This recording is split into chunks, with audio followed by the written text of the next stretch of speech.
todos y a todas. De nuevo, agradecerle vuestra presencia en esta segunda jornada de Primavera Cultural 2012. Doñana es un territorio de gran importancia para la conservación y protección de la naturaleza, por su gran biodiversidad, su riqueza de hábitat y los complejos y variados procesos naturales de alto valor ecológico que tienen lugar en su seno. Pero la gente de Doñana también han participado en conferirle su aspecto actual a estas tierras, por su continuada presencia. Todo este uso, protagonizado por parte de la población autóctona para obtener recursos naturales, sigue aconteciendo hoy día, pero cada vez con menor intensidad, pues las fuentes de riqueza de las economías locales se han diversificado. Debido a la falta de rentabilidad y a la dureza de algunas de las labores tradicionales, estamos asistiendo a la desaparición progresiva de algunos aprovechamientos, de los cuales en breve solo quedará referencia en la memoria de las generaciones pasadas y en fotografías de libros como el que hoy presentamos, que permitirán a las generaciones actuales y futuras de jóvenes escolares disponer de un material que les puede servir para conocer su pasado. Un precioso libro que presentamos y damos a conocer de manera oficial en Analcázar y que tendréis la oportunidad de llevaros, como testimonio gráfico de lo que ha sido y es la relación del hombre con las plantas del entorno de Doñana. Para ello, nos acompañan los autores de Etnobotánica de Doñana, Manuel Pedro Cobo y Raúl Elías Tijeras, a los que agradezco la aceptación que desde el principio hicieron a nuestra invitación para que formaran parte de este ciclo cultural. Sin más, les cedo la palabra. Muchas gracias.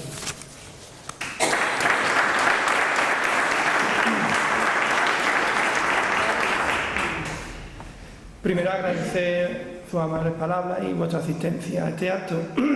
Y nosotros no queremos extendernos mucho ahora. Vamos a hacer una ligera presentación de por qué hicimos el libro. Os vamos a mostrar en una pequeña película cómo lo hicimos, un poco de forma resumida. Y después vamos a emitir un DVD que también hemos hecho, que es un resumen del libro. Cuando nos metimos en esta aventura, nosotros pensábamos que en un territorio como Doñana, donde ha habido tantos científicos y tanta gente han pasado naturalistas desde hace varios siglos, pensábamos que sobre estos temas de etnografía, que fue nuestro primer libro, o ahora que son de temas de plantas, pues que íbamos a encontrar mucha información. Pero la sorpresa nuestra fue que prácticamente no existía nada de una cosa ni de la otra.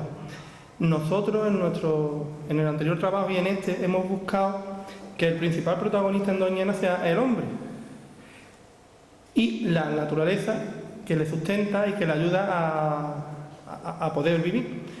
Cuando comenzamos con el tema de etnografía, una cosa que nos llamó mucho la atención es que a pesar de tantos científicos, viajeros, naturalistas, escritores, artistas, tanta gente que habían pasado por estas tierras, pues se fijaba básicamente en la fauna y desde un punto de vista cinegético principalmente, aunque siempre ha habido un aprovechamiento.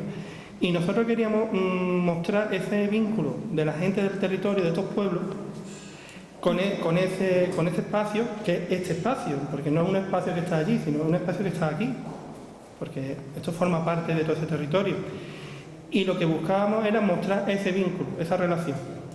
Cuando nos pusimos con el tema de las plantas, nosotros no esperábamos que el hombre el analcaseño de siempre, por ejemplo, ya que estamos en Analcázar, había aprovechado tanta variedad de plantas. Creíamos que, bueno, de la cantidad de especies que hay en este espacio, que conlleva una serie de ecosistemas variados, desde el litoral, los ríos, la marisma, el monte, los cotos, pues sabíamos que iba a haber mucho uso, pero no nos esperábamos ese uso tan variado y tan amplio.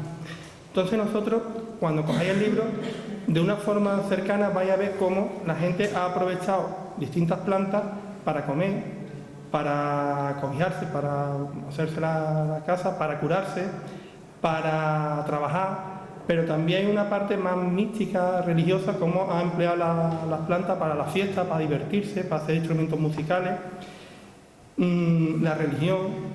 Todo eso ha habido por parte de la gente de aquí de un uso de esas plantas. Como decía, están catalogadas unas 1.400 especies y nuestra sorpresa es que nosotros hemos podido testimonial a través de lo que nos han contado las propias personas que han vivido del campo o de alguna manera se han relacionado con él, más de 600 y pico de especies, más del 50%, y es sorprendente. Entonces, la primera conclusión que sacamos es la importancia que ha tenido las plantas autóctonas que se ha dado aquí de forma natural en la vida de la gente. Hoy en día lo sigue teniendo. La ropa que llevamos es de algodón, comemos plantas, muchas de las maderas que hacen este techado también de un origen vegetal. Tienen muchos usos tangibles, pero también muchos espirituales. Utilizar plantas para que nos dé suerte, cómo adornamos los pasos de Semana Santa o cómo adornamos los sin pecado.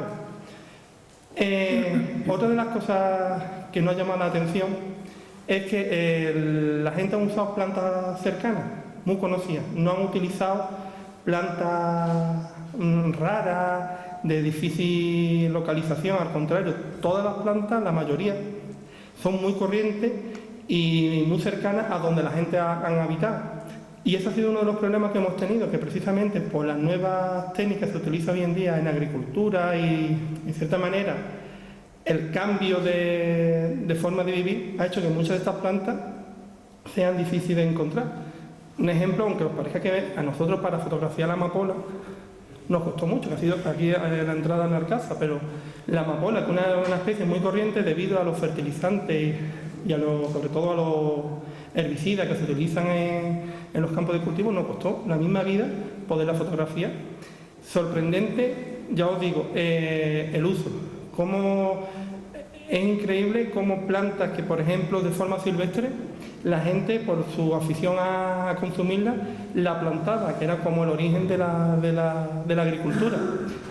Cómo la transformación del paisaje se ha ido transformando el paisaje, que nos parece natural, por un cierto interés. Se quemaba pasto, se talaban bosques, se cambiaba la fisonomía de los bosques y todo era... Muchas de las zonas que hoy vemos naturales tienen un origen antrópico de que el hombre, por el uso que ha hecho de esas plantas, lo ha ido modificando. Luego también hay muchas curiosidades relacionadas, que también lo hemos reflejado en el libro, el origen del nombre de algunos sitios, de algunos lugares, de algunos caminos. Por ejemplo, a todos suena el quema. Pues a nosotros el origen del quema, del cortillo del quema, que está aquí en Arcasa, pues está relacionado con el uso que se hacía de una planta, que eran los almajos. Los almajos es una planta muy corriente que hay en la marisma, y esta planta, por unas características biológicas que tiene, que es de acumular sales para poder llevar a cabo un ciclo vital, pues si se quema, la ceniza es muy rica en una sosa. Eso, mezclado con aceite, produce jabón. Entonces, en ese lugar del quema, en el cortillo del quema, donde se quema, estaban los quemaderos de esta planta para obtener la ceniza. Esta ceniza se llevaba a Sevilla, donde estaban las principales almonas. La almona es una palabra árabe, que era la fábrica donde se fabricaba el jabón. Y esta ceniza se mezclaba con aceite, normalmente borra, que era el aceite más malo, pero también aceite bueno, porque ya cuando la industria tuvo importancia, estoy hablando de la Edad Media, pues se aprovechó y se hizo un jabón de gran calidad que se exportó a todo el mundo. Muy poca gente conoce lo de las almonas de Sevilla y mucho menos lo de la importancia que tuvo en Arcasa con la ceniza que se cogía en la marisma, que centralizó todo ese negocio. Es un sinfín de curiosidades que sería imposible porque están recogidas en el libro. El libro os invito a que lo leáis, se puede leer, está muy sencillo, la idea nuestra es que sea muy divulgativo, tiene muchas fotografías, la gente ha sido muy amable. Por un lado, por dejarse fotografiar, haciendo sus labores, y otras veces dándonos fotos antiguas. Casi todo lo que está ahí, prácticamente todo, es la gente que nos han contado sus vivencias, sus conocimientos, su experiencia, y eso es lo que hemos intentado reflejar. Y no me quiero entender mucho, ya he hablado bastante, y voy a diga algo. Luego, cuando terminamos de hacer la exposición, podéis preguntarnos lo que queráis, que seguramente será más interesante vuestras preguntas que nosotros digamos aquí ahora.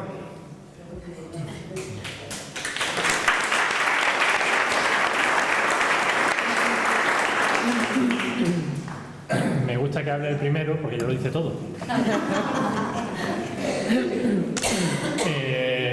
Nosotros, como él ha dicho, cuando empezamos a plantearnos este estudio, nació un poco del trabajo anterior que hicimos de etnografía de Doñana, que ya ahí vimos la importancia tan grande que tenían las plantas y que ya en ese trabajo tuvimos que dejar un poco aparte, porque si lo tratábamos en proporción a la importancia que tenía, se comía el resto.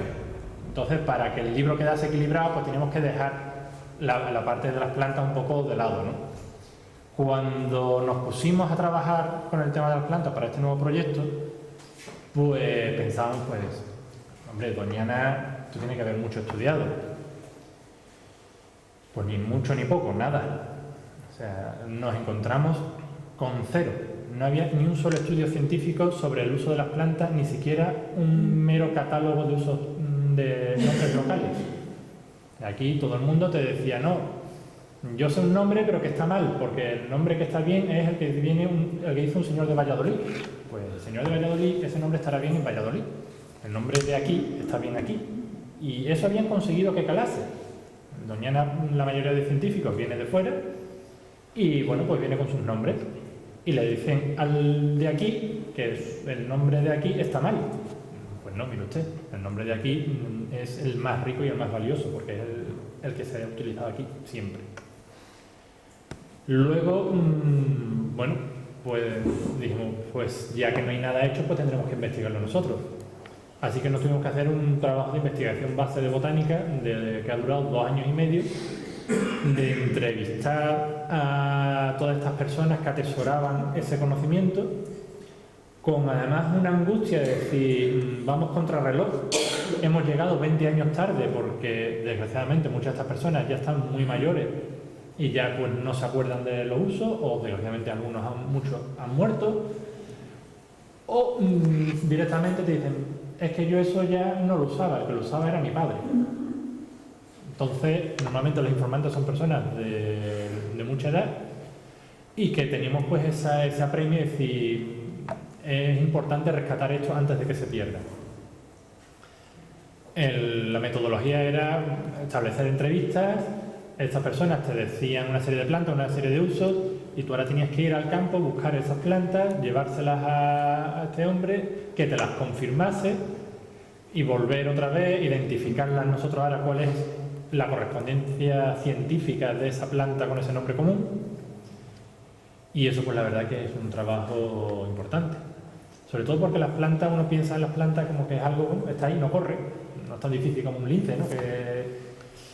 Pero tienen una mala costumbre, que es que hay muchas de ellas que viven muy poco. Una encina, ¿vale? Pero cuando estamos hablando de una amapola, por decir una fácil, pues, bueno, entre que germina, da la flor y se muere, por lo mejor pasan 15 días, un mes. Si encima hemos tenido los años tan raros que hemos tenido estos años atrás, que ha llovido a destiempo, ha hecho frío a destiempo, pues nos daba que íbamos una semana, todavía no había salido, íbamos a la semana siguiente y ya se había secado. Y eso pues hacía que, bueno, que algo tan fácil, en teoría, como hacer una foto de una flor, se convirtiese a veces en una auténtica aventura. Todo esto, como comprenderéis, era tremendamente gratificante, sobre todo por la parte humana, de tratar con esas personas mayores que nos daban lo más valioso, que es su conocimiento.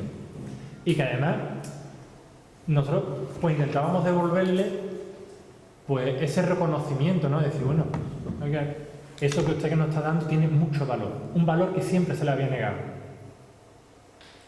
Y eso era un poco lo que queríamos hacer, ¿no? De decir, vamos a ver, existe un conocimiento popular de la naturaleza con un valor incalculable y que es de ser muy torpe el abandonarlo.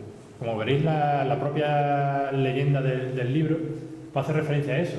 Es importante conocer el uso de las cosas, conocer en general, porque no sabemos cuándo nos va a hacer falta. Aquí hay plantas que pueden tener importante actividad para problemas de estómago, que pueden tener actividad para combatir el paludismo. Bueno, pues a lo mejor una universidad, gracias a que se han detallado esos usos, pues puede iniciar una vía de investigación para sintetizar esa sustancia, como en su día se hizo con la aspirina. Si alguien no hubiese referido, oye, pues mira, pues aquí hay una gente que cuando le duele la cabeza se toma en infusión esta planta, y no hubiesen analizado que ahí está el ácido acetilsalicílico, que por cierto, curiosamente, aquí también se hace. Aquí se han tomado plantas de ese grupo para subir la tensión, efecto, para bajar la tensión, efecto que también tiene la aspirina, como vasodilatador. Es increíble la riqueza de uso que hemos tenido aquí. Muchos usos que uno ve en los documentales, que a lo mejor tribus indígenas en América, pues esto se ha hecho aquí hasta los años 60. Ver el libro y ver ahora el pequeño resumen que hemos hecho, tanto de cómo lo hemos hecho como del contenido en sí, y esperamos que os guste.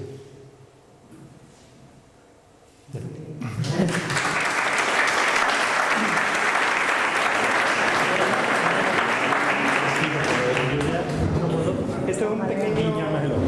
Nosotros decíamos más que no, que era alguna gente que tuvimos la cosa de ver fotografías cuando estaba ayudando a los testigos.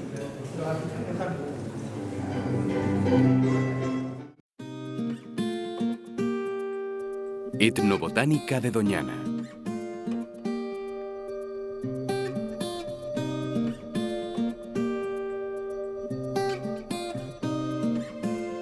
El territorio donde se asienta Doñana es un espacio bajo la influencia del clima mediterráneo subhúmedo con veranos secos, cálidos y soleados, e inviernos suaves debido a la cercanía del mar.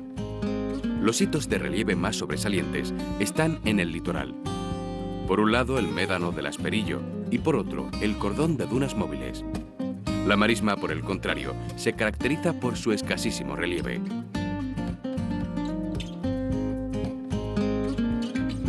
Doñana se encuentra en la frontera entre distintos mundos, Europa y África, Océano Atlántico y Mar Mediterráneo. Esto ha generado una variedad de hábitats con una biodiversidad elevada, donde las formaciones vegetales juegan un papel fundamental.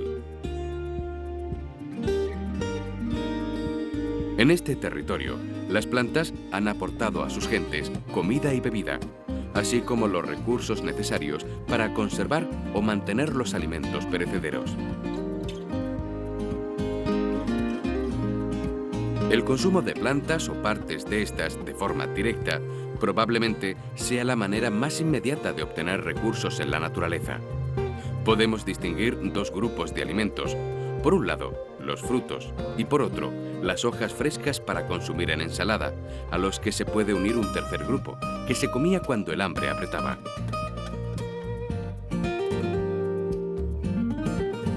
Hay toda una serie de guisos que se preparaban con plantas recolectadas en el campo ante la carencia de otros alimentos. Con las bolitas del ajo porro se preparaba sopa de ajo y los potajes o cocidos se beneficiaban del aporte de verduras silvestres como acelgas, verdolagas o acelguillas, las cuales también se podían preparar en tortillas o revueltos. Los espárragos son sin duda la más popular de las plantas consumidas, aunque las vinagreras o espinacas son muy apreciadas también en Doñana. Por su parte, las criadillas constituyen un manjar de la cocina popular manriqueña.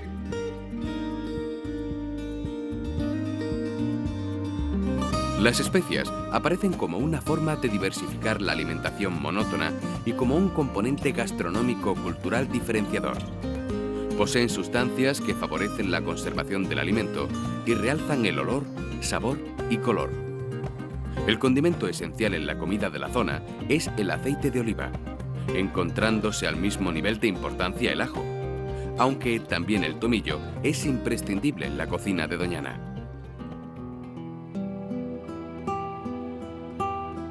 El café era un bien escaso en periodos como la posguerra. Ante su escasez, se recurrió a otras plantas como la malta o cebada tostada y la achicoria o almirón. Lo que fuera un sucedáneo del café se comercializa hoy como producto dietético sin cafeína. El té es una planta naturalizada que crece próxima a las corrientes de agua y que nada tiene que ver con el té comercial. También se tomaban infusiones de otras plantas, la mayoría con uso medicinal. En cuanto a bebidas alcohólicas, la ginebra se elaboraba destilando cebada u otros cereales y se aromatiza con frutos de enebro. Para calmar la sed, se cortaba el corazón de una penca, se pelaba y se comía.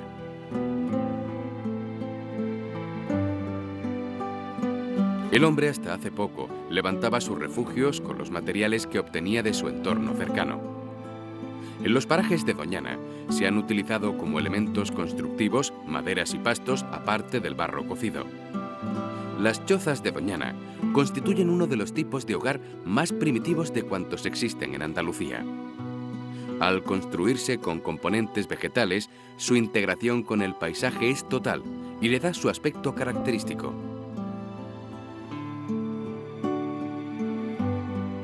Al techar el armazón de una choza se le denomina cobijar. El material utilizado varía según en la zona de Doñana, en función de qué plantas estén más disponibles. La castañuela era el tipo de broza más frecuente. La siega de la castañuela se realiza desde finales de agosto hasta mediados de septiembre. El brezo se usaba sobre todo para cobijar las albercas de las cuadras, para cercados y sombrajos. En Matalascañas, los choceros comenzaban a segar para la Feria de Sevilla. Tras el verano, las chozas de la playa se desmontaban y se almacenaban en almiares hasta el año siguiente.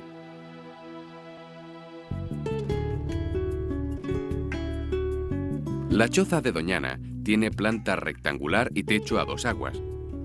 La estructura es constante con un armazón de madera y un techado de paja, en la que se puede distinguir una parte inferior a modo de paredes, que es la alberca.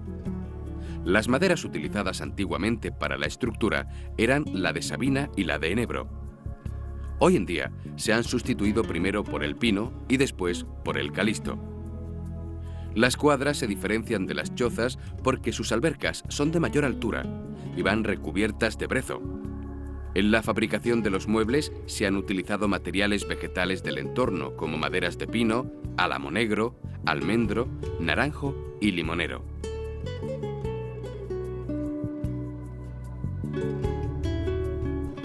Hasta la llegada de las nuevas fuentes de energía, la obtención de esta, ya fuese para calentar la vivienda, para cocinar o como combustible industrial, era a partir de productos vegetales. El carboneo es la obtención de carbón vegetal a partir de la escamonda y tala de los árboles del monte. El cisco se reservaba para la copa, que se disponía en una sarteneja sobre una tarima de madera bajo la mesa camilla. Las piñas secas se utilizaron como combustible para barcos y panaderías.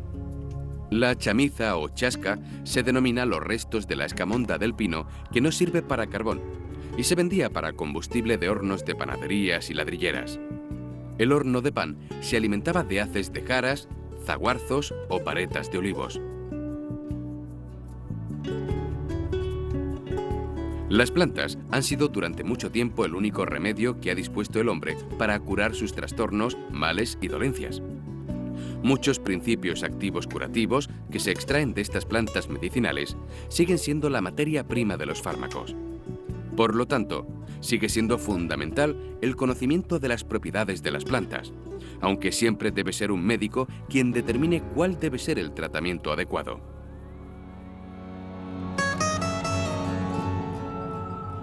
Son variadas las plantas que se han utilizado para paliar el dolor y calmar los nervios. Para los dolores de barriga existían muchos remedios, la mayoría basados en tisanas, y para los empachos un emplasto de rúa con beleño. Cuando un brazo o una pierna tenía una inflamación, se rebajaba aplicando malva cocida sobre un paño o friegas con alcohol de romero. Si se había llegado a producir la rotura del hueso, se ponía retama machacada. Cuando se sufría un esguince, se refregaba pita, se aplicaba té con vinagre o romero cocido con vino y sal. Y lo que era mano de santo, el tomonte, una mezcla de distintas plantas. En cuanto a las muelas, algunos remedios buscaban calmar el dolor, aunque la mayoría perseguían deshacerse de la pieza dentaria problemática. Al pino maulero se le llama también tilero o tila por muchas personas, y era usado como relajante. Otro relajante común era la llamada agua de azahar, conocida también como agua del Carmen. Para sosegarse, se toma infusiones de manzanilla, poleo o almoradú.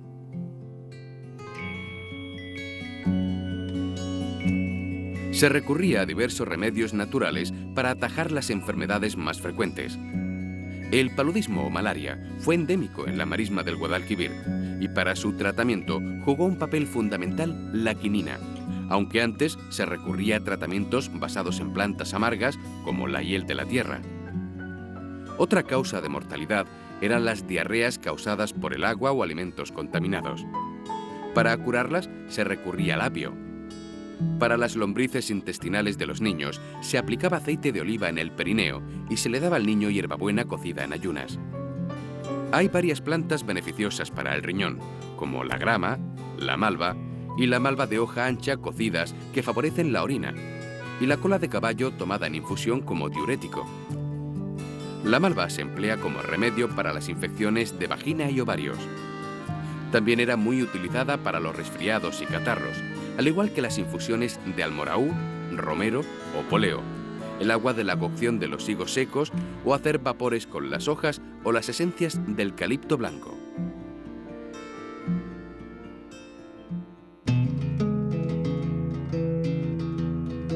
Debido a las duras condiciones de vida a las que se veían sometidos los habitantes del medio rural y forestal, eran muy frecuentes las afecciones de la piel.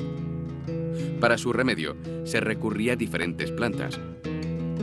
Cuando se estaba faenando en el campo y se producían cortes o heridas, se utilizaban distintas plantas, entre ellas el culantrillo de pozo, la lenguabuey, la malera real o el acibutre. Para las quemaduras el remedio era untar aceite de oliva. Para cuidar la piel, las mujeres elaboraban el enguantillo de pozo, mezcla de aceite y agua a la que se podía añadir jugo de limón. Para evitar las picaduras de insectos y otros animales, se acudía a plantas cuyo olor repeliese a los insectos, mientras que una vez producida la picadura, se utilizaban otras que aliviasen la picazón o el dolor.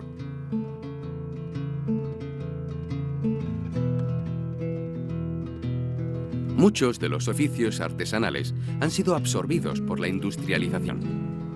Estas actividades conformaron la economía de los pueblos, añadiendo costumbres, útiles, hábitos y vocabulario. El empleo de plantas y sus derivados en las labores se integran en el acervo patrimonial de Doñana. Actualmente, el excesivo uso de herbicidas está extinguiendo muchas plantas, con la consiguiente pérdida de biodiversidad.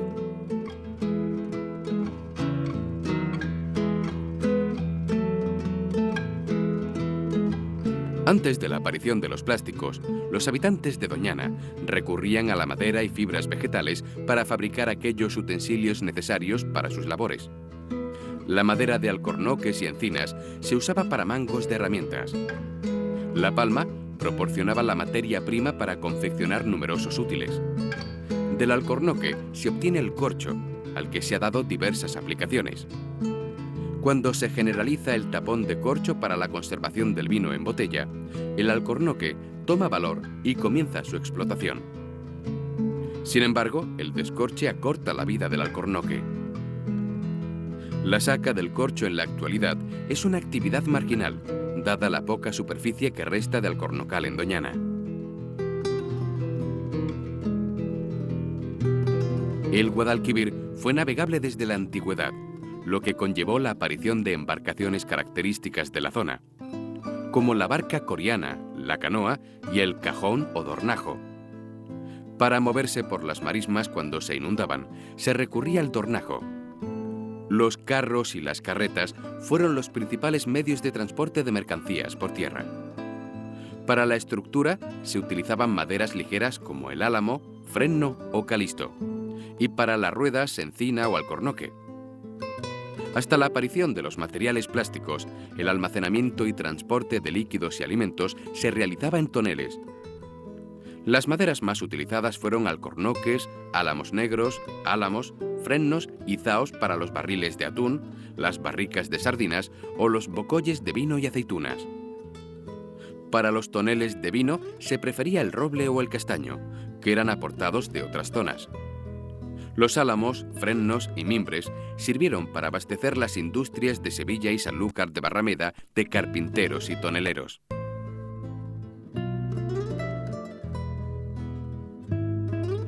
Las marismas y montes de Doñana se han aprovechado desde tiempos antiguos para la cría de ganado.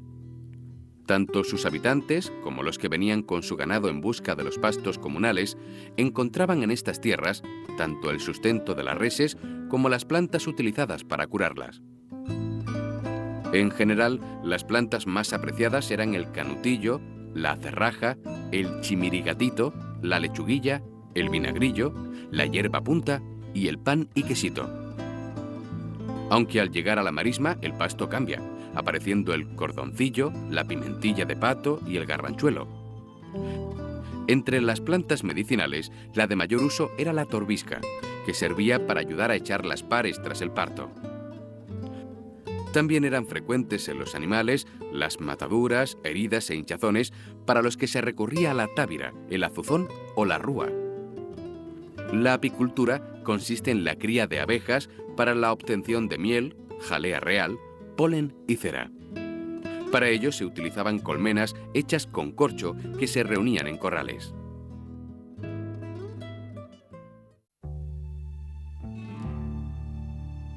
Los terrenos aledaños de los municipios de Doñana están rodeados de tierras de cultivo debido a que los asentamientos buscan tener a mano tierras para sembrar. Se trata de los suelos más antiguos del área, cuya explotación ha condicionado el paisaje, la flora y la fauna.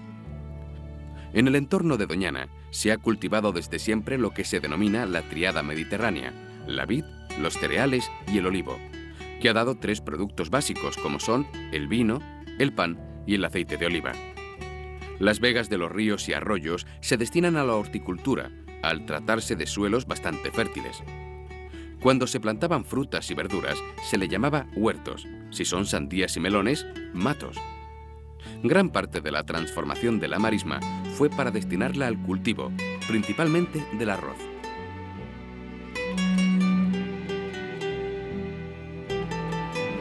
La gestión de Doñana ha estado encaminada a dar refugio y alimento a las especies cinegéticas, por lo que la vegetación no ha sufrido grandes transformaciones. La corta de enebros y sabinas, por su proximidad a la costa, para confeccionar artes de pesca, reactivó los frentes dunares, lo cual acarreó un proceso de dunización que modificó el paisaje. Por el avance de las arenas, se fueron colmatando las lagunas más pequeñas y reduciendo de tamaño las mayores. La escamonda del pinar fue de gran importancia y se obtenía un gran número de productos, como las horquillas y chamizas, aunque en la actualidad tan solo se aprovecha la caña del pino. El calisto fue rápidamente valorado para su aprovechamiento forestal. La explotación forestal de pinos y calistos conllevó a la formación de poblados forestales en el poniente de Doñana.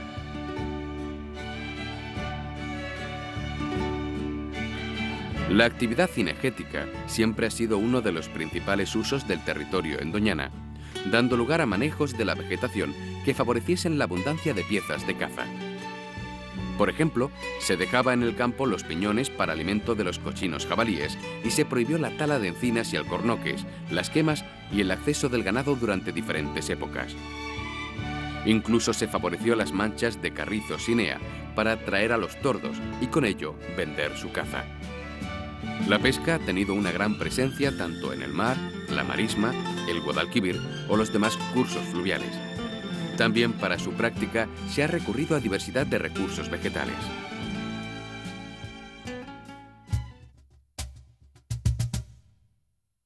La fuerte presencia simbólica de árboles y plantas en las tradiciones religiosas perdura hasta hoy. Dentro del entorno de Doñana, encontramos este carácter religioso en el árbol donde se halló a la Virgen del Rocío, cuya reliquia se conserva bajo su camaril. El simbolismo del olivo va más allá. Se considera que los ramones de olivo, bendecidos en el Domingo de Ramos, atraen la buena suerte. Ponerse a la sombra de una higuera trae mala suerte.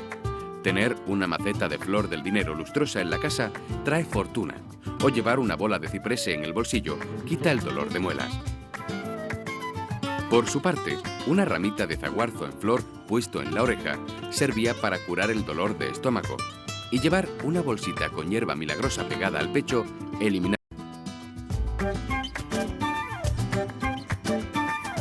Existen numerosas festividades con una presencia muy importante de las plantas, las cuales pueden incluso darles nombre, como es el caso de la quema de gamonitas o el romerito. La gran fiesta de la comarca es la Romería del Rocío. El romero tiene una importante presencia en esta festividad, coronando las varas de los peregrinos o adornando gorros y moños. Es común llevar en las carretas de los impecados frutos del campo. En otras celebraciones religiosas también tiene presencia el mundo vegetal. Tal es el caso del Corpus, donde se engalanan las calles con romeros, juncias, neas y calistos. No debemos tampoco olvidar las ramas de olivos que se bendicen en el Domingo de Ramos y con las que se procesiona para luego colgarlas en las rejas de ventanas y balcones.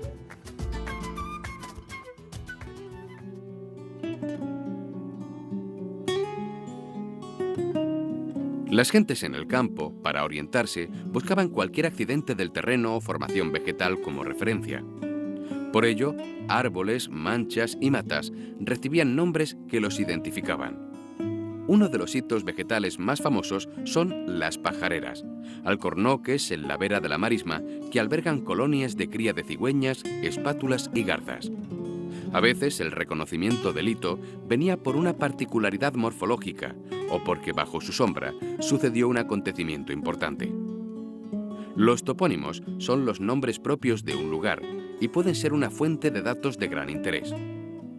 Con referencias a las plantas, encontramos un gran número de hitos geomorfológicos, caminos, edificaciones e incluso poblaciones.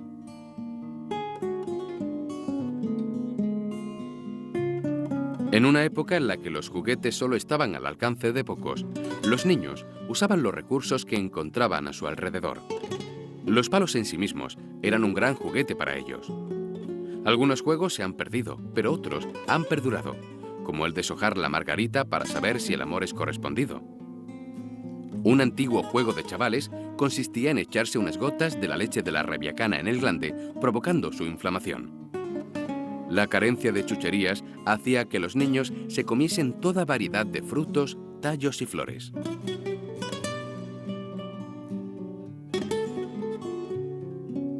Existen expresiones populares en forma de dichos, refranes o canciones que están relacionados con la morfología, la ecología o los usos de las plantas.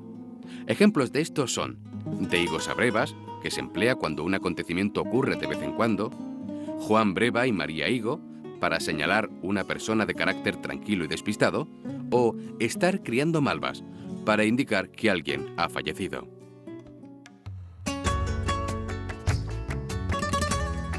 Doñana es un territorio en el que la presencia humana ha interaccionado con el medio, modelando el ecosistema.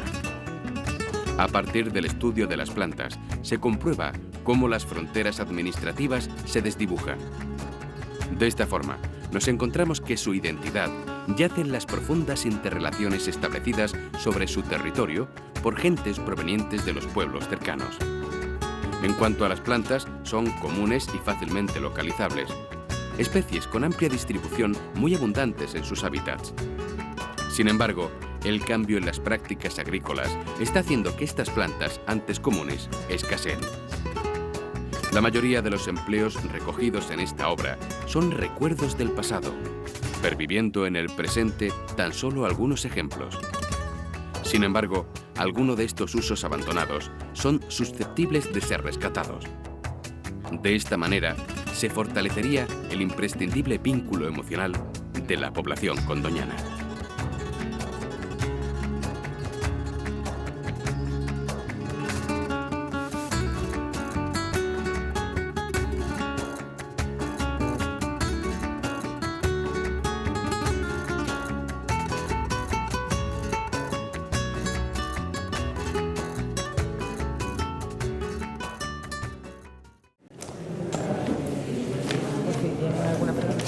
Sí, lo que dijimos antes, si nos queréis preguntar algo, hacer alguna observación, quejarse por algo, lo que queráis. Actualmente me ha encantado de ver cómo se vivía antes, con la sencillez que vivía. Y además, he conocido muchas plantas, aunque muchas conozco, otras no. Y la verdad que me ha encantado, os felicito. Muchas gracias. Muchas gracias. Y Y nada, como dijo antes Raúl, nosotros hemos llegado tarde. La mayoría de la gente que nos ha informado son gente que sobrepasa, rondando los 80 en adelante. De hecho, hay gente que sale ahí, personas que nos han ayudado, que ya han fallecido. En estos últimos años hay varias personas que han muerto.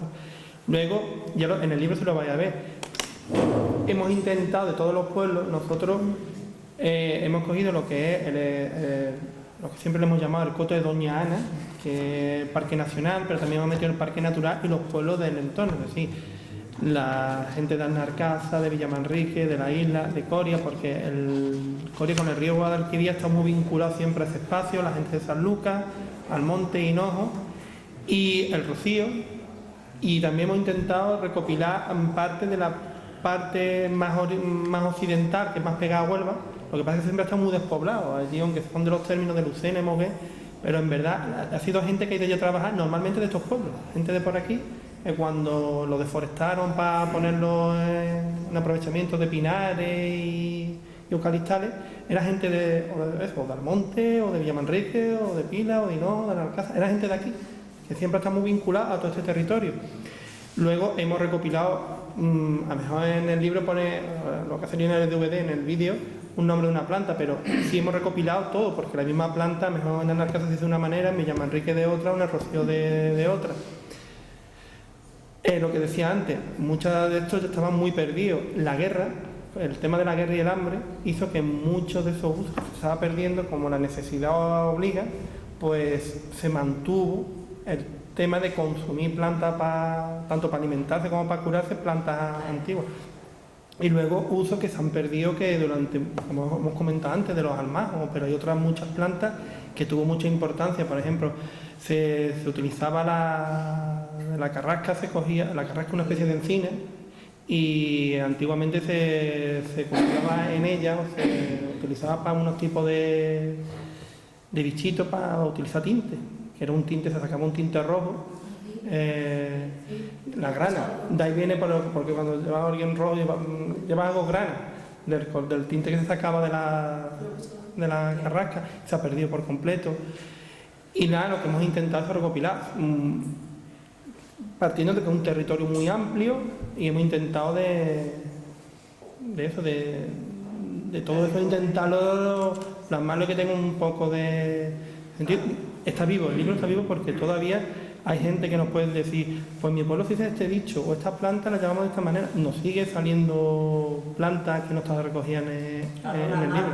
Se cogían los chochitos que se decían que se comían. La marva. Por cierto, que yo lo he comido. Los chochitos. Los marchitos. De la rama. Se comían. Sí, La raíz de los dengues. el vinagrillo, como dicen las narcasas.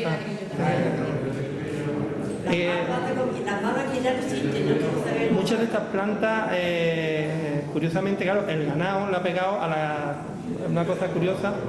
Hemos hablado con antiguos gente que han tenido vacas o que han sido arrieros y demás, y nos decían las plantas, pero cómo se nota que lo que el ganado le ha gustado y menos, porque eso sí quedaban mal, las hierbas malas, que no se comía el ganado, que... Claro, en el año de que nació un árbol, se tuvo que comer los chochitos y las marvas y los marchitos. Y una de las cosas que, por ejemplo, ahí no aparece... Es incrédula, porque es verdad que lo han comido. No, si la gente han comido... Muchas de las cosas que le han dicho, esto es una exquisitez, por ejemplo, ahí se salió la criadilla, que por cierto ahora se vende un tipo de seta, la alcachofa, una trufa terrestre, la alcachofa, la taganina sigue siendo muy valorada. Y lo que tenía dentro se comía, porque estaba tiernecito cuando iban saliendo. Pero mira, allá abajo en la estación vino un señor que es francés y él dice que tiene la puerta en la puerta, y yo salí un día y digo, ¿dónde está la puerta? Y dice esto y esto y esto, me lo come y me lo quita. Y aprovecha lo que está... Todas las selvas que están allí, toda la vegetación. Muchas de las plantas que hoy aprovechamos tienen un origen silvestre. Las alcociles es una derivación, una planta que es la forma doméstica de las alcachofas. Y alcachofas hay muchas que se han aprovechado. Esta que ha salido ahí, cuando tenía las dos, la más maquinetita, se cogía la parte de niñecita que tenía, mucho conocer. Y estaba un pelito, los unquitos del río, los unquitos del río me los comían. Sí, Como las balas de Los blanquitos de abajo. Los blanquitos, sí. Me han dicho... No había nada, la mora, no van a quedar fuera. Me llevaba mi padre aquí a Villa Manrique, y no, A Villa Manrique, allí a es que claro, antes a la cañada. es que en la época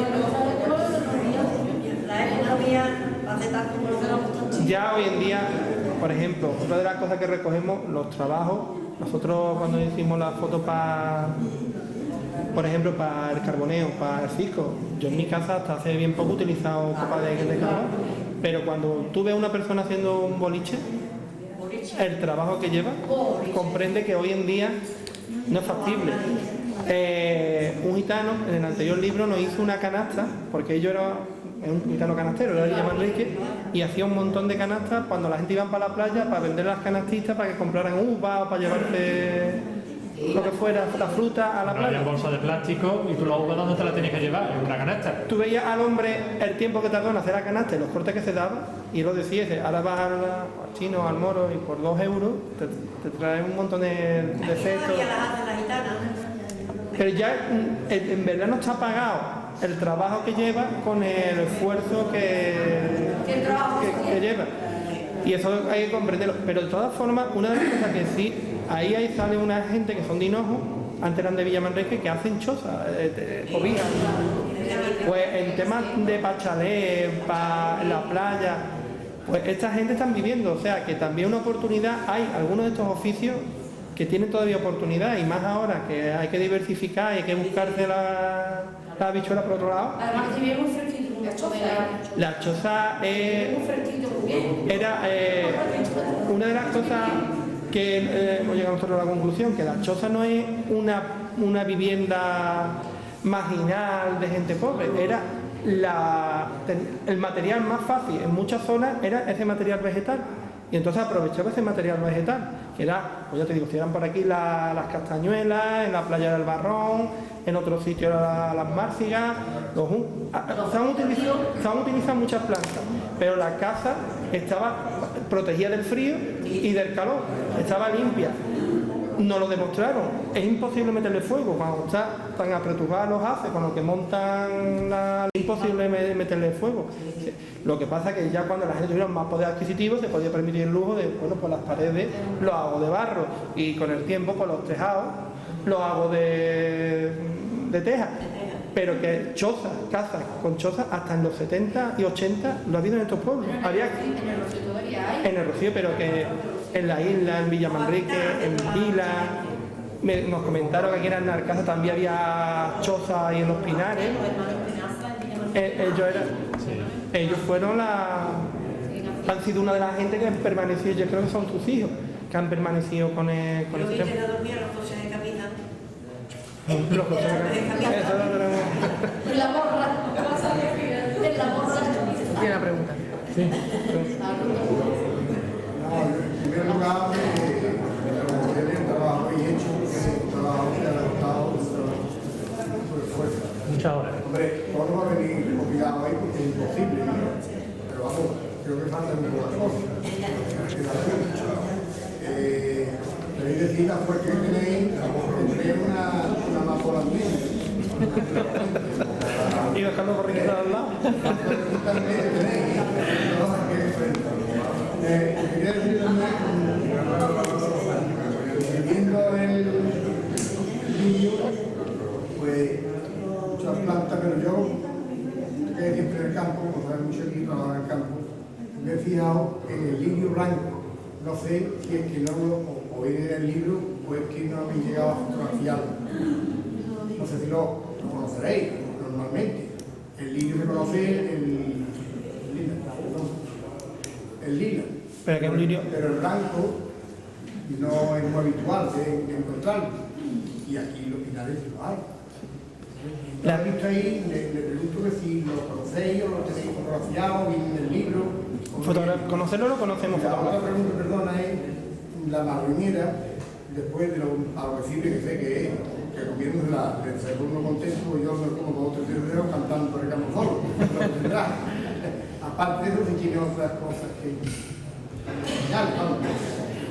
La madronía que yo recuerdo es que aprovechaba las bolas para comer, y la madera tampoco, como no suelen tener los troncos muy amplios, no era una madera. La madera tiene como un licor o algo. La Claro. madera fermenta y al fermentar tiene alcohol. Igual que porque al fermentado, entre más roja y más blandita Mientras esté. más madura, más alcohol Pero tiene. el lirio podía explicarme porque hay poco o porque... Era forma albina de la misma especie. Y nosotros.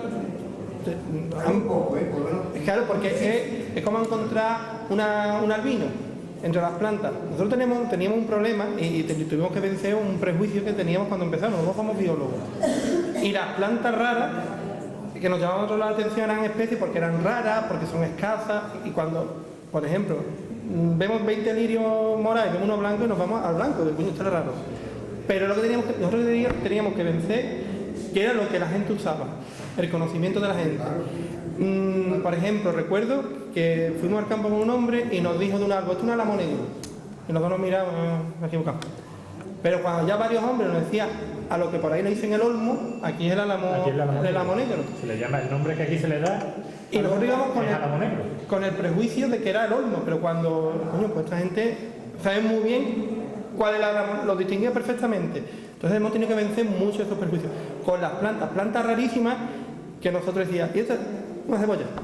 Y nosotros nos parece la planta más rara del mundo, porque tiene una floración extraña, un color raro. Pero si la gente lo que ha tirado de ella ha visto que es una cebollita y lo que han aprovechado le decían cebollita silvestre o bravía. Yo encontraste un ramo bueno de blanco aquí, es difícil. Son raros, son Y raros. más que en sitio, nada. Y ahora, por ejemplo, otra cosa que lo estamos viendo ahora, se han aprovechado, la más antigua la hemos podido recopilar, lo de la seta, lo de los hongos. Los gurumelos, hongos, hay distintas formas de... Pero aquí hay unos cuantos que se han usado, pero ya hay una cultura, ya viene más gente preparada de otros sitios, sobre todo en la sierra ha habido mucho, y ya hay más tradición, pero aquí quizás eran los gallipiernos, los gurumelos, hongos, la criadilla, y para de contar. No se ha usado, pero como ya el mundo es más global, ya viene otra gente, en los Pinares de Alcázar se pone así de gente comiendo cena. Y aquí sacan unos cuantos, porque ya te digo, hongo gurumelo, que es la misma especie, lo que llaman por ahí es níscalo y gallito. Pero eso, por ejemplo, siempre se ha utilizado. Curioso también, en las plantas, las personas ahí nunca han sido racistas. Venía plantas, en la corabuera hemos usado como un chillo. El poleo. El tema que nunca se ha sido racista para el tema de las plantas. Venía una planta de América hace 500 años y como creciera aquí se adaptaba perfectamente y la gente lo utilizaba. O el eucalipto, que puede tener 100 años, el eucalipto viene de Australia y empezó en el siglo XIX, lo empezaron a traer por el norte de España, por Galicia y demás, porque crecía muy rápido. Pero se adaptó, total, se carga el terreno, pero la gente para usarlo la usa mucho. Porque tiene las raíces muy profundas y... Exactamente. Aquí una especie de eucalipto que huele a limón. El eucalipto limonero no dice. Limonero. Pero más que he visto... Muy poco, porque cuando se fue a hacer la explotación de eucalipto, se probaron muchas especies. Y hay un arboreto allí cerca de Acebuche, donde están todas las especies que probaron. Ellos no sabían cuál era la especie que iba a funcionar aquí. Entonces, antes de hacer las repoblaciones de eucalipto, pues fueron probando. Entonces, por eso a veces uno encuentra en determinados sitios eucaliptos raros, porque son de esos pies que fueron probando, pero que luego no es el que aquí ha funcionado forestalmente. Y ahí está el limonero, bueno, pues sí tiene ese olor y se ha usado. Los conocedores pues lo han cogido pues como adorno para dar olor en la casa, pero luego hay eucaliptos muy raros que te lo encuentras algunos pies por ahí sueltos y tú dices un eucalipto, una encina o qué. Porque trajeron muchos árboles para probar de cuál venía bien a estas tierras. Y otra cosa que no lo digo porque no me toman por loco, pero hace unos 40 años aproximadamente me encontré una amapola blanca. Sí. Pero sí, y fue la desgracia que no pude llegar al pueblo con ella. Es que nadie me creyó. Pero me juro usted pues yo le creo que la hemos visto. No sé si existe o no existe. Sí, lo mismo que... Es como... Por aquí no, pero en otros sitios lejanos. ¿Conoces el dicho más raro que un hilo blanco? Un vino blanco. Más raro que un mirlo blanco, pues es lo mismo. Hay plantas que a veces tienen albinismo y salen blancas. Pero vamos, es un valor perfectamente. Pero lo hay. No sé. Y luego hay antes, que fue una cosa claro. Claro, borraja blanca también que hemos encontrado nosotros. O sea, flores que te salen blancas. Romero que tiene la flor así azuladita, moradita, pues hemos también el romero con la flor blanca. Y hay zonas que se nota que se ha propagado más la semilla o lo que es, más de esa zona, donde hemos visto rodales de muchos romeros más con flores blancas y con flores moraditas, que no suele ser lo normal. Eso sí existe. Por ejemplo, una cosa que nos llama mucho hay un dicho que dice, vale menos que un mesto o que un nesto. Pues nos lo dijeron y pregunté, bueno, que un mesto o nesto, de las dos formas. Es un híbrido entre la encina y el alcornoz, que se dice que vale muy poco porque da muy poca bellota, pero no muy buena, y da muy poca corcha, muy poco... Hay el tornero ahí para ellos. No sirve ni para uno ni para otro. Puede ser una planta, que hay hasta un dicho de la gente de aquí que lo usa, y las plantas, usted mismo la conoce, pues no estaba catalogada en el territorio, y una de las plantas, la bermeja, porque hace carbón cuando saca, es un brezo, un tipo de brezo, le llaman bermeja porque el cepellón, o sea, la base de la raíz, la porra que le llaman, era muy roja, la madera muy roja, bermeja, color bermejo de color rojo. Y esta planta tampoco viene por equivocación, o sea, en algunos catálogos antiguos porque se equivocaron, porque es una planta más típica de la sierra, pero luego en el estudio nunca está catalogada y la gente la han aprovechado para hacer algo. Es sorprendente el conocimiento que la gente normal, la gente de campo... Igualmente que tenía mucho tiempo para todo. Mucho, y dependencia. No había tele. Y dependencia. Y que de aquí había que sacar todo lo que hacía falta, desde curarte hasta para sacarle materiales, las barcas en el río, la barca esta coreana o los dornajos, o ahora se ha puesto en barca marismeña, que era muy sencilla de hacerla, aprovechaba las maderas que el río arrastraba. Y entonces cogía esas maderas, o cuando alguien iba a cortar un olivo o iba a cortar la rama a un árbol, iban y aprovechaban, pero los carpinteros hacían lo mismo. Iban a uno a talar o a una planta y ellos iban y dicen, bueno, pues dame esta rama que por ahí puedo sacar yo 4 patas por una silla. Eso se ha utilizado. Y luego eso. Con necesidad. Y que también esperamos que alguien, cuando lea esto, a alguien se le puede ocurrir sacar un trabajo. No es que todo el mundo vayamos a volver a vivir de esto, pero igual que la gente de las chozas, creemos que aquí hay cosas que se podría volver a aprovechar. Por ejemplo, las esencias. Es una pena. Hay campos, no campos, porque lo poquito que queda protegido, si lo ponemos en producción, pues no lo cargamos, pero es que hay campos abandonados que se han intentado por cultivos que no han sido viables o no han sido rentables y está abandonado. Y tendría un doble valor, por un lado recuperar la parte ecológica, que hubiera bicho, que hubiera plantas, y luego un aprovechamiento. Y uno de los ejemplos más típicos de aprovechamiento a nivel mundial es la dehesa. Aquí hemos sabido compaginar las dehesas con donde se aprovecha para el ganado, para la caza, para coger espárragos, y hay árboles que dan cobijo a flora y fauna natural. Aparte que nunca tenemos que olvidar que la gente, nosotros, una de las cosas que siempre hemos defendido es que la naturaleza está también para que la gente la disfrute, para que la puedan aprovechar, para que puedan también, por eso hablamos del rocío, hablamos de la fiesta o de lo que la gente se vaya un domingo a comer un tostón al campo. Es verdad que hay sitios que son tan sensibles y tan escasos que sería una pena que no podemos ir todos a disfrutar de él, porque si no, no nos cargaríamos. Pero que también los espacios naturales están para que la gente los disfrute, para que lo viva, para que no puede, lo que no queremos nunca... Pero antes utilizaban del campo lo que realmente necesitaban y hoy la gente del campo no mira nada. Porque a lo mejor... No dan valor. Pero porque a ver, no hemos sabido transmitirle el valor que tiene y porque ahora a lo mejor valoramos otras cosas. Y además, yo pienso que la gran mayoría de la gente no hacen daño por hacerlo. Lo malo es cuando la mayoría miran para otro lado y siempre viene uno que sí se aprovecha de eso. Ese es el peligroso, el que se aprovecha porque la mitad de la gente no estamos pendientes. Y al final pagamos todo. Aquí, por ejemplo, el tema del rocío, pues la mayoría de la gente se comporta bien, pero muchas veces prohíben el pago por 4. Pero por 4 desapercibidos, la mayoría de la gente no hacen trastar, ni se meten a arrancar las ramas, ni meten fuego. Eso no lo hace la mayoría, pero... Cuando yo la rocío, pues no había vallas. Claro. Tienen que poner vallas porque la gente no se da cuenta. Y porque antes usted diría... Y la rocío Exactamente. Porque la gente hoy en día no mira por nada. Y un todoterreno hace mucho daño, porque un todoterreno se puede meter por todos lados, mientras que antes pues se iba con las bestias, aunque fuera uno con el Land Rover, el que tuviera el Land Rover, porque la mayoría de gente iba eso, en carro y en carreta, eso no iban a pasar. Ahora llega uno al Rocío y va con todo cosas de plástico, y lleva mucha basura, y antes no se traía para atrás el cántaro, el de brillo, los platos, y se traía para atrás todo, ahora lo dejamos allí. Hoy no se mira por nada. Eso ha cambiado. Y eso crea un problema, además que somos muchos más, no es lo mismo 10 personas que 1000. Mira, en Pila, cuando hicimos la presentación, sobre todo del otro libro, el tema de la playa, siempre estamos vinculados a la playa, pero mucha de la gente que dice qué bonita era la forma de ir a la playa, las chozas, pero casi todo el mundo reconocía que hoy sería inviable. Ellos mismos, ya llegó un momento que yo comprendía que así no podía seguir, porque ya las chozas, la gente en las chozas lo que metían por debajo era casi una casa, por fuera una estructura de choza, pero por dentro era una casa, luego no tenían cañería. Eran mucha gente, problemas de sanidad, de salubridad, un montón de problemas que yo comprendía que eso no podía seguir. Eso se acabó y yo los comprendía. Si hubiera seguido así, era como más o menos el vacío, hubiera sido terminar como una zona de chabolismo con muchos problemas y eso no podía continuar. El tema del control de los caminos o del uso de los terrenos públicos, pues lo mismo, es porque somos muchos y si no los cuidamos, es que no es capaz de soportar la presión que le hacemos.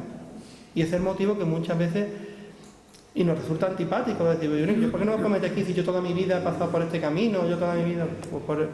Porque a veces pagamos justo por pecadores y otras muchas veces somos muchos, hay que controlar. Ahora no recuerda ni espinaca, ni acelga, nada de nada. Os vamos a repartir un ejemplar del libro, ¿vale?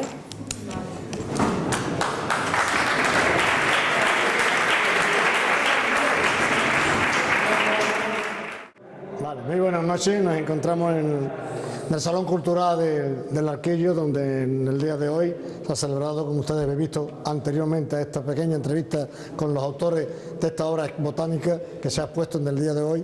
Y desde luego es una cosa que nos ha maravillado a todos, porque no solamente ya con lo que se ha visto, sino también con lo que se ha oído. De lo que hemos visto, hemos ido, y además los que hemos estado aquí hemos tenido el honor de recibir este libro que es completo, más o menos incluso con muchas más cosas que hemos visto en lo que es la proyección del vídeo. Yo quisiera a Pedro y Raúl, a Raúl y Pedro, pues preguntarle cosas del futuro, que el presente y el casi el pasado lo habéis puesto en este libro. ¿Habéis puesto el libro o lo habéis presentado el libro en otras localidades próximas a nosotros, o en Andalucía o fuera de Andalucía? Sí, el libro en julio hicimos una presentación con el consejero de Medio Ambiente en el Foro de la Biodiversidad, en el Patio Bandera, en Sevilla. Fue la presentación oficial del libro. Y ya cuando pasó el verano, pues ha sido en una serie de pueblos de la comarca donde hemos hecho la presentación. La hemos hecho en Pila, la hemos hecho en Hinojo, en Coria y aquí en Alcázar. Esto quiere decir que va teniendo un eco de la gente preocupada por la naturaleza y por la botánica en sí. Veo que la recopilación de estos datos no es cuestión de un día, ¿no? No, ha sido un trabajo, nos lleva mucho tiempo. Ya en el anterior libro ya veíamos que ahí había sustancia para otro libro y cuando nos metimos de lleno en esta obra, pues nos hemos llevado más de 2 años y medio recopilando datos, investigando, haciendo entrevistas, realizando las fotos. Bueno, eso le decía a pie de campo, ¿no? A pie de campo. Raúl, veo que también la Mancomunidad de Desarrollo y Fomento de la Jarafe, la Diputación y también Doñana que sí colaboran con vosotros. ¿Pero qué colaboran? ¿Con algo de apoyo al libro o que os dejan trabajar en este entorno? Vamos a ver. La Mancomunidad es la que edita, que somos nosotros. Nosotros los dos somos trabajadores de la Mancomunidad de Desarrollo y Fomento de la Jarafe. Y luego se hace gracias a la financiación de la Junta de Andalucía a través del programa de Parques Nacionales. Entonces, digamos que este trabajo se hace gracias a una subvención de la Junta de Andalucía, programa de Parques Nacionales, y el aporte económico, lógicamente, también a través de nuestra participación de la Mancomunidad de Desarrollo y Fomento de la Jarafe. O sea que el libro normalmente suele ser gratuito. Son gratuitos gracias a esa financiación. Gracias a esa financiación. O sea que vosotros sois, digamos, funcionarios. Correcto. De la Junta de Andalucía, de la Mancomunidad, tenéis vuestro trabajo y además el no extraordinario de que ahí hace recopilación de datos, ¿no? Exactamente. Muy bien. ¿Y el proyecto? para un futuro? Pues estamos, entre otras cosas, pero estamos haciendo como se podría decir, la tercera parte de esta trilogía. Una primera donde el protagonista completo era el hombre, su relación con la naturaleza. Este segundo, la de la botánica. Y ahora estamos con la etnozoología, la relación del hombre, del territorio, con la fauna. ¿El primer volumen también era etnobotánica o Etnografía del hombre. Etnografía de la doñana sevillana. Y ese libro nació porque en un principio nosotros teníamos un objetivo, pero el ponernos a trabajar nos hizo darnos cuenta que ahí había también una gran cantidad de conocimiento que no estaba recopilado. La idea era que a la gente de los municipios, de los pueblos de Sevilla que pertenece a Doñana, pues que efectivamente viera la relación que había tenido con este espacio natural. Pero se transformó en una recopilación de la gran cantidad de trabajo y de vínculos que tenía la gente de estos pueblos con ese territorio. ¿Habéis pisado, además a nivel de naturaleza y de terreno, todos los pueblos de la mancomunidad? Todos los pueblos del entorno Doñana. Todos los habéis pisado. Todos. Os habéis cogido datos de todos ellos, se los habéis machacado día a día, tarde a tarde. Y hemos hablado con sus paisanos, que es lo más importante. Efectivamente, os habéis tenido también un encuentro con la población. Incluso os habéis encontrado a alguien alguna vez que estáis viviendo una plantita, lo decías bien en tu última, en la parte de rollo que preguntas, de que había personas, incluso te extrañaba que cogía una planta y el significado de esa planta cambiaba el nombre. O sea, también hemos visto cómo, según qué zona, aquel planta tiene una denominación distinta. Has puesto el ejemplo del álamo negro con el olmo, ¿no? O por ejemplo, cuando estábamos viendo la película, el DVD, las señoras que estaban detrás, a las que ponían rabia cana, yo decían leche eterna, que otro de los nombres. Leche eterna, o hinchamano, que le llaman en algunos lados, o leche eterna. O sea, esa misma planta tiene varios nombres y aquí mismo hemos observado cómo... Sí, pero vamos, después científicamente, o en el argot, tiene el suyo propio que está registrado como nombre... Que también lo hemos recopilado, hemos puesto los nombres comunes o vulgares, como se dice, y la correspondencia con el nombre científico. Un nombre en latín con dos palabras en latín, que es para que cualquier persona en el mundo, cuando vea esas plantas en latín, pues diga, pues fulanita, sepa cuál es. Siempre se suele decir, cuando alguien escribe un libro, los que hacemos las preguntas y decimos, ¿se os ha quedado algo en el tintero? ¿Ha referido? Siempre. ¿Qué ha sido, por ejemplo? ¿Algo? El problema está cuando estás buscando, por ejemplo, nombres de plantas y usos, siempre hay unas cuantas que no has conseguido identificar y hay usos que no has conseguido recopilar. El otro día, por ejemplo, nos dijeron de un cardo que se utilizaba para hacer la liga para coger los pajaritos. Pues no lo tenemos en el libro.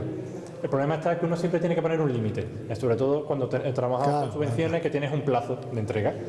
Pues en tal fecha hay que cerrar. Y entonces pues tú vas con el calendario, vas corre que te corre y sabes que en una fecha, esté como esté, pues tienes que cerrar. Entonces tú tienes que ir cuadrando y decir, bueno, pues si queda un 5% de plantas o de usos que no he conseguido identificar adecuadamente, bueno, pues es aceptable. Claro, y eso siempre, con eso hay que contar. También un terreno tan amplio como es la botánica que no sé, yo creo que cada día que vas al campo ves cosas nuevas y dices, esto no lo había visto yo. Ustedes estáis más, sois más de terreno, de pisarlo, pero yo creo que a veces hay plantas que dices, esto no lo he visto yo nunca, ¿vosotros ha pasado una vez eso? Continuamente. Hay que tener en cuenta que... O sea, no solamente a los neófitos, sino... Nosotros mismos hemos visto plantas y dices, se da por aquí, pero todavía más sorprendente no es que se dé por aquí, sino que haya alguien que le dé un uso. Alguien antiguo, pero no es que esté aquí en la planta, sino que encima se ha aprovechado. Eso también nos pasa todos los días, ¿no? Amarcasa era muy famosa por el eucalipto, cuando tenía quesos destiladores y tal más, pero sin embargo una cosa que ha decaído. Ha desaparecido. La medicina nos ha adelantado, en este caso, la naturaleza, en este caso. Por bueno, la importancia de Amarcasa en una comarca es fundamental, vamos. Porque tiene marisma, tiene río, tiene monte, muy importante. Sí, aquí hay una fauna bastante grande y la botánica nos tiene también a la orden del día. ¿Y el próximo exposición o la próxima localidad donde va a ser la presentación del libro? Pues la próxima, que ponemos la exposición que está en el ayuntamiento, pues va a Sevilla a la casa del Foro de la Biodiversidad, a Patio Bandera, y va a estar allí varios meses. Y que si queremos también es invitar a que la exposición fotográfica de este libro se encuentra ahora mismo en el ayuntamiento para que todo el mundo pueda disfrutar. Nosotros lo hemos anunciado por nuestra publicidad de Telecable, por parte de la que es la Consejería de Cultura, y también desde aquí, aprovechando que ellos lo han recordado, yo también lo iba a recordar, desde luego os proponemos que vayáis a verla. Yo la he visto esta mañana, hasta allí la he visto, y desde luego, si no habéis podido ver, porque vais a ver en vuestros domicilios a través de nuestra televisión, vais a ver lo que ha sido el DVD, y algunas personas nos podremos ir pasando el libro en la exposición fotográfica. Merece la pena ir a verla y perderse media horita, 3/4 de hora, porque yo creo que con ese tiempo a mí me ha dado tiempo de recrearme un poco de ella. Como todos sabéis, soy aficionado también a la fotografía. ¿La fotografía cómo la habéis conseguido? ¿Vosotros o de alguna persona del entorno de esas localidades que han ido facilitando o habéis contactado con los demás? Las fotografías actuales, tanto en este libro como en el anterior, con Méndez, nosotros, Sois vosotros, ¿no? pero las antiguas, que de verdad ha sido una labor detectivesca, a través del boca a boca y buscar gente, preguntarle, esa persona te mandaba a alguien y siempre, casualmente, siempre. Además, cuando se nos acababan los plazos aparecía alguien y decía, bueno, tengo estas fotos te pueden valer. Lo que pasa es que el primer libro nos ha abierto al segundo. Es decir, cuando hemos ido a alguien pedirle a buscarle fotos, le hemos mostrado el primero. Dice, mira, que estamos buscando fotos antiguas. Y hemos encontrado fotógrafos aficionados antiguos, personas que lo coleccionan. Ya te digo, mucho de boca a boca y de gente conocida que una no ha Llevada a la otra. No da la otra las antiguas. Muy bien, Raúl, Pedro, Raúl, muchísimas gracias por vuestras palabras. Enhorabuena por haber cogido esta oportunidad también como dentro de Entorno Doñana para la presentación de este libro. La recepción creo que ha sido buena y creo que hemos respondido como mejor hemos podido. Muchísimas gracias a los dos, que tengáis mucha suerte y seguid procurando siempre la naturaleza, que con estas proyecciones que hacemos la respetemos todos. Y ustedes más, que estáis todos los días a pie de calle, cuando veis algún destrozo decís, ay Dios, ¿quién habrá sido? Pero bueno, es así. Pues nada más, muchísimas gracias y hasta la próxima, os esperamos. Muchas gracias. Pues nada más, con todos ustedes de la Cámara de Casa, nos despedimos en el día de hoy, seguimos dentro de la Semana Cultural preparada por la Consejería de Cultura de nuestro Ayuntamiento. Mañana tenemos también otra presentación de este libro, el libro de nuestro paisano Antonio García Barbeito, que nos presentará mañana Mi cancionero anónimo.